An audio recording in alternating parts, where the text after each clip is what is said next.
Bismillahirrahmanirrahim. Assalamualaikum warahmatullahi wabarakatuh. Perkenalkan, kami dari kelompok 5 dengan anggota Indri Luisteria, Nilna Fastarihna, Friasti Intan, Safa Salsabila, dan Tasya Bilonika yang akan menjelaskan mengenai jumlah fi'liyah. Bismillahirrahmanirrahim. Di sini saya akan menjelaskan tentang pengertian dan contoh dari jumlah fi'liyah. Pengertian dari jumlah fi'liyah sendiri adalah kullu jumlatin tatarokkabu min fi'lin wa fa'ilin tusamma jumlatan fi'liyatan, yang artinya setiap kalimat yang disusun dari fi'il dan fa'il dinamakan jumlah fi'liyah. Jadi setiap kata yang ada fi'il dan fa'il itu bisa dinamakan jumlah fi'liyah. Lalu contoh dari jumlah fi'liyah yang pertama, yanzuru an-najma, yang artinya melihat bintang. Lalu contoh yang kedua, yashrabu al-qahwata, yang artinya minum kopi. Dari kedua kalimat tersebut adalah bentuk contoh dari jumlah fi'liyah, yaitu di mana di dalam kalimatnya ada fi'il dan ada fa'il. Pengertian fi'il, fa'il, dan maf'ul bih. Pengertian fa'il. Al-fi'lu huwa kullu lafdin yadullu ala husulin amalin fi zamani khasin.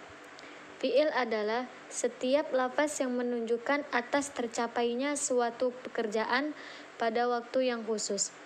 Yang kedua, pengertian fa'il. Al-fa'ilu huwa ismun marfu'un taqaddamahu fi'lun wa dalla 'ala alladhi fa'ala al-fi'la. Fa'il adalah isim yang dirofakkan yang didahului dengan fi'il dan menunjukkan atas mengerjakan pekerjaan. Yang ketiga, pengertian maf'ul bih. Al-maf'ulu bih wa ismun mansubun waqa'a 'alaihi fi'lul fa'il. Maf'ul bih adalah isim nasab yang terjadi atasnya pekerjaan yang mengerjakan atau disebut keterangan. Contoh kalimat fa'il, fi'il, dan maf'ul bih fi'il madi. Qara'a Ahmadul kitabah. Qara'a fi'il, Ahmadu fa'il, al-kitabah maf'ul bih. Fi'il madi, nadhara telah melihat, jalasa telah duduk, fataha telah membuka, sami'a telah mendengar, hasiba telah menghitung. Contoh kalimat fa'il, fi'il, dan maf'ul bih fi'il mudhari. Yaqra'ul ustadul qur'ana. Yaqra'u fi'il mudhari, al-ustadu fa'il, al-qur'an maf'ul bih. Fi'il mudhari yang duru sedang melihat, yajlisu sedang duduk, yaftahu sedang membuka, yasma'u sedang mendengar, yahsibu sedang menghitung. Selanjutnya fi'il lazim. Pola kalimat fi'il lazim terdiri dari fi'il dan fa'il. Fi'il dalam bahasa Indonesia disebut subjek dan fa'il disebut predikat. Fi'il lazim adalah fi'il yang tidak membutuhkan objek atau dalam bahasa Indonesia disebut kalimat intransitif. Jika ada kata tambahan, maka itu bukan objek tetapi keterangan. Contohnya di sini adalah jalasa zaitun. Zaitun telah duduk. Di sini jalasa sebagai fi'il atau kata kerja dan zaitun sebagai fa'il atau pelaku. Jadi kedua kalimat ini sudah sempurna tanpa ada kata tambahan. Ciri-ciri fi'il lazim. Ciri-ciri fi'il lazim ada 9. Yang pertama, fi'il yang bermakna perbuatan yang dikerjakan oleh seluruh anggota badan. Contohnya qoma, dhahaba, kharaja. Yang kedua, fi'il yang menunjukkan kata bersih. Contohnya tahara. Yang ketiga, fi'il yang menunjukkan kata kotor. Contohnya najasa. Yang keempat, fi'il yang menunjukkan arti ciri-ciri fisik manusia, hewan, dan tumbuhan. Seperti contoh hasana, tola. Yang kelima, fiil yang menunjukkan arti tabiat atau perangai. Contohnya syaja'a, wodoba. Yang keenam, fiil yang menunjukkan arti suasana hati. Contohnya faroha, hazana. Ketujuh, fiil yang berwazan fa'ala. Contohnya syarafa, karoma. 8. Fiil yang berwazan infa'ala. Contohnya inkasaro, intolako.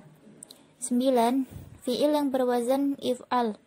Contohnya ihmar, ihdor. Kaidah jumlah fi'liyah lazim. Kaidah jumlah fi'liyah lazim ada 3. Yang pertama, fi'il harus sesuai jenisnya dengan fa'il. Yang kedua, fi'il harus dalam bentuk mufrad. Dan yang ketiga, fi'il harus dalam keadaan rofa atau marfu. Selanjutnya yaitu pola kalimat fi'il muta'addi. Polanya yaitu fi'il plus fa'il plus maf'ulun bih, atau predikat kata kerja plus subjek plus objek. Jadi, pada kalimat fi'il muta'addi memerlukan objek atau keterangan agar menjadi kalimat yang sempurna. Contohnya yaitu fataha ar-rajulu al-baba, yang artinya lelaki itu membuka pintu. Fataha di sini dari bentuk fi'il atau predikat kata kerja. Ar-rajulu yaitu dari bentuk fa'il atau subjek. Yang terakhir yaitu al-baba, yaitu dari bentuk maf'ulun bih atau objek. Untuk membentuk pola kalimat fi'il muta'addi terdapat beberapa kaidah. Kaidah yang pertama yaitu fi'il harus sesuai jenisnya dengan fa'il. Jika fa'ilnya mudzakkar, maka fi'ilnya wajib mudzakkar. Contoh kalimat qara'a aliyun al-qur'ana. Qara'a di sini yaitu kata dari bentuk fi'il mudzakkar. Karena aliyun yaitu dari bentuk kata fa'il mudzakkar.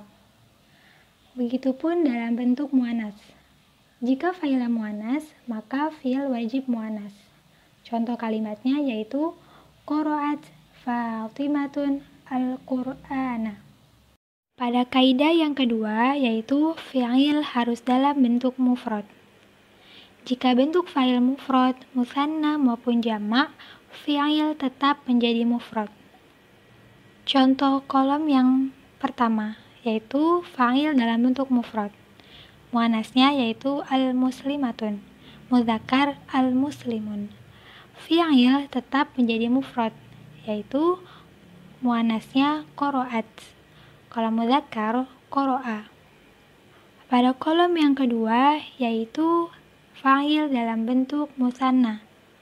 Contoh muannas al-muslimatani, mudzakkar al-muslimani. Fi'il tetap menjadi mufrad. Muannas yaitu qara'at, mudzakkar yaitu qara'a. Pada kolom yang ketiga yaitu jamak. Fa'il dalam bentuk jamak. Pada muannas contohnya al-muslimatu, mudzakkar al-muslimuna. Fi'il tetap menjadi mufrad. Muannas yaitu qara'at, mudzakkar yaitu qara'a. Selanjutnya pada kaidah yang ketiga, fa'il harus dalam keadaan rofa atau marfu. Berikut adalah kaidah rofa untuk mufrad, musanna, dan jamak.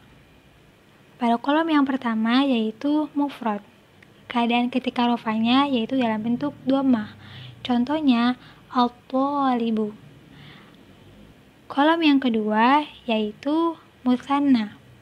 Ketika dalam keadaan rofa dia berbentuk alif. Contohnya at-talibani. Pada kolom yang ketiga yaitu jamak mudzakkar salim. Keadaan ketika rofanya dia berbentuk wawu. Contohnya at-talibuna. Pada kolom yang keempat yaitu jamak muannas salim. Keadaan ketika rofanya dia berbentuk dhammah. Contohnya at-talibatu. Pada kolom yang kelima yaitu jamak taksir. Keadaan ketika rofanya dia berbentuk dhammah. Contohnya yaitu at-tallabu. Yang terakhir yaitu isim yang 5. Ketika keadaan rofa, dia berbentuk wawu. Contohnya al-buka. Jadi pada kaidah yang ketiga ini kita fokus kepada fa'il. Pada kaidah yang keempat yaitu maf'ul bih harus keadaan nasab atau mansub. Pada kolom yang pertama yaitu bentuk mufrad. Keadaan ketika nasabnya yaitu fathah. Contohnya al-thaliba. Pada kolom yang kedua yaitu musanna. Keadaan ketika nasabnya yaitu ya. Contohnya al-thalibaini. Yang kolom ketiga yaitu jama' mudzakkar salim. Ketika keadaan nasabnya yaitu dalam bentuk ya. Contohnya al-thalibina. Jama' muannats salim. Keadaan ketika nasabnya yaitu dalam bentuk kasroh. Contohnya al-thalibati. Pada kolom yang kelima yaitu jama' taksir. Keadaan ketika nasabnya dia berbentuk fathah. Contohnya al-thullaba. Pada kolom yang terakhir yaitu isim yang 5. Keadaan ketika nasabnya dia berbentuk alif. Contohnya abaka. Selanjutnya yaitu rumus cepat kaidah dalam membuat pola kalimat fi'il muta'addi, yaitu Fira dan Farah manis mana? Yang pertama, Fira, fi'il harus mufrad. Yang kedua, Farah, fa'il harus rofa. Yang ketiga, manis, fi'il dan fa'il harus sama jenis. Yang keempat yaitu mana, maf'ul bih harus nasab. Nah, dapat kita simpulkan bahwa membuat pola kalimat fi'il muta'addi yaitu jadi dalam jumlah fi'liyah, fi'il muta'addi yang dijadikan titik fokusnya adalah maf'ul bih. Dalam fi'il lazim kan pada kalimatnya tidak disertai objek.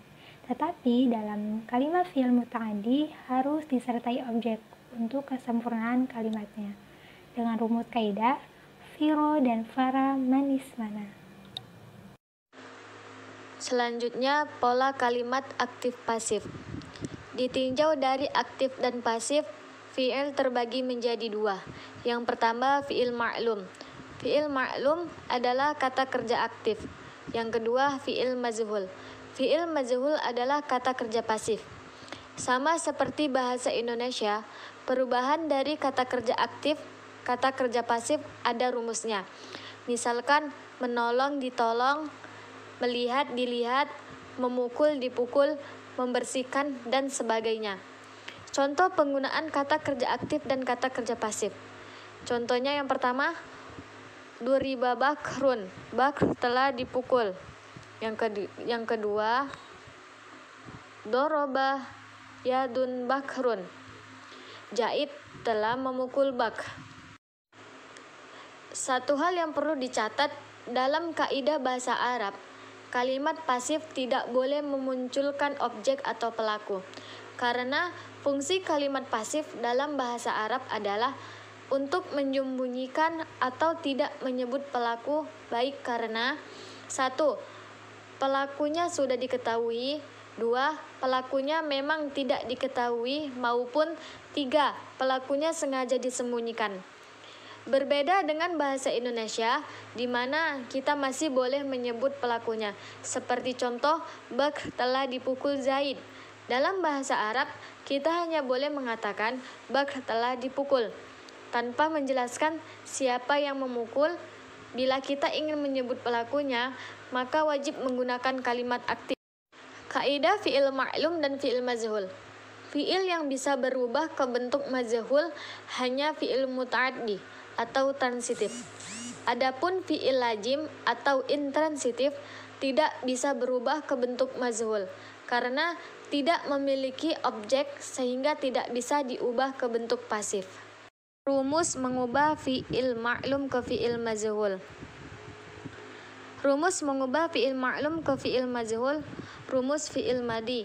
Huruf pertama didommahkan dan satu huruf sebelum huruf terakhir dikasrohkan. Rumus fi'il mudhari. Huruf pertama didommahkan dan satu huruf sebelum huruf terakhir difathahkan. Contoh ketika ma'lum dan ketika mazhul. Ketika ma'lum, qatala yaqtulu. Ketika majhul, kutila yuqtalu. Ketika maklum, daraba yadribu. Ketika majhul, duriba yadlabu. Ketika maklum, fataha yaftahu. Ketika majhul, futiha yuftahu. Ketika maklum, alima ya'lamu. Ketika majhul, ulima yu'lamu. Cukup sekian dari kami, semoga bermanfaat. Wassalamualaikum warahmatullahi wabarakatuh.